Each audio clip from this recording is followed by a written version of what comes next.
And so has the New York Times editorial board. They are calling on President Biden to leave the race. Here's part of what they said, quote, "As it stands, the president is engaged in a reckless gamble. He understood that he needed to address long-standing public concerns about his mental acuity and that he needed to do so as soon as possible. The truth Mr. Biden needs to confront now is that he failed his own test." The fact that the New York Times editorial page has asked President Biden not to run is huge. It's the modern equivalent of Walter Cronkite editorializing about Vietnam, which led LBJ to recognize that he had lost Middle America. There are certain underpinnings to a Democratic president's viability. Cronkite was one for President Johnson. The New York Times editorial page is one for Biden and the Democratic establishment. And based on the Times logic, it's also a moment when senior Democratic leaders, those in governors' mansions and in the Congress, need to quit their conspiracy of silence about their president. Their obligation to their country is greater than their discomfort in calling it as it is. Here's what I said on X last night. There's no recovery for Joe Biden from the New York Times editorial. I doubt he'll be the nominee. I say that with no glee. It's just the reality of the influence the gray lady still holds over those Biden needs the most. Donald Trump may have just won the battle and lost the war. And here's what I meant. With 51 days to go until the Democratic Convention, will Joe Biden relinquish the Democratic nomination to a stronger candidate?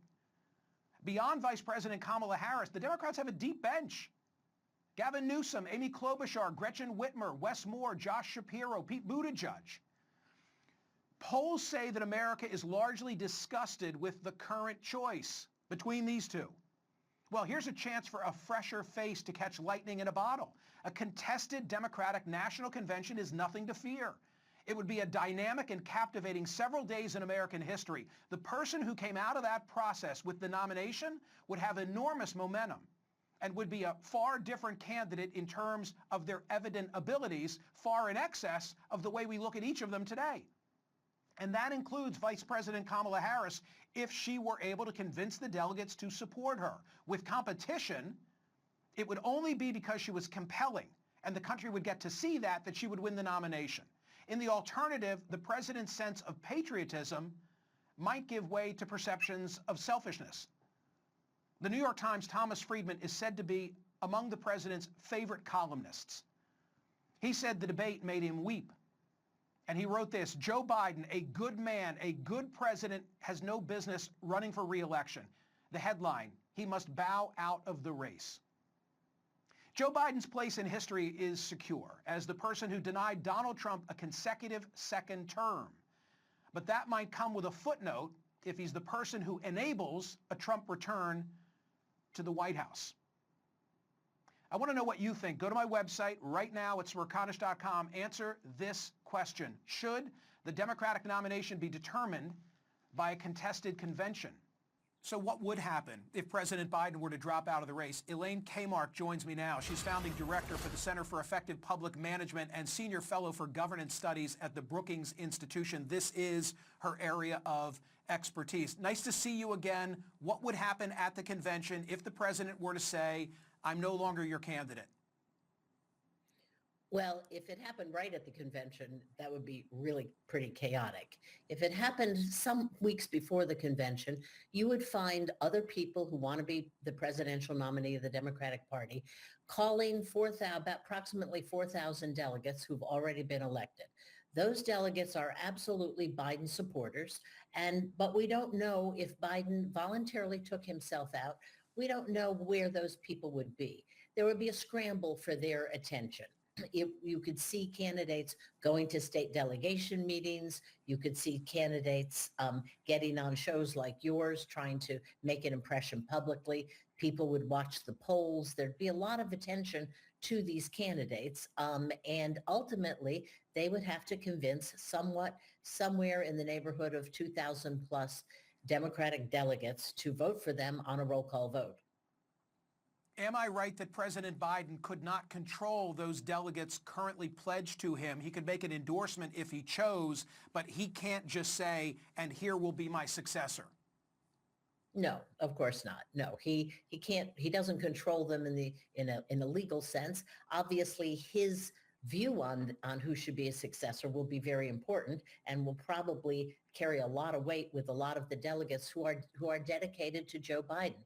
I mean, I think the one thing we forget in this is that lots of people in the Democratic Party love Joe Biden. They've known him for years. He's done things for them for years. They know he's a good man and he's been a good president. So, you're going to have a lot of attention to what Joe Biden thinks should he decide not to run.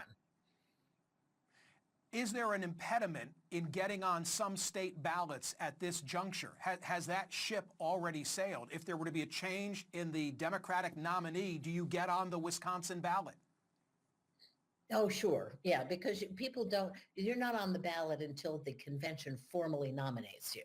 So it's the formal nomination that puts you on statewide ballots. So at this point, there's no problem. And there's only a problem after if a nominee would drop out after their convention. Okay, so, and we've had this conversation before, you've got to look at it in different blocks of time. There's the scenario of now through the convention. There's a totally different scenario if it's post-convention through Election Day. And frankly, if it's after Election Day through the inauguration, that's a third scenario. That's right. Three different scenarios.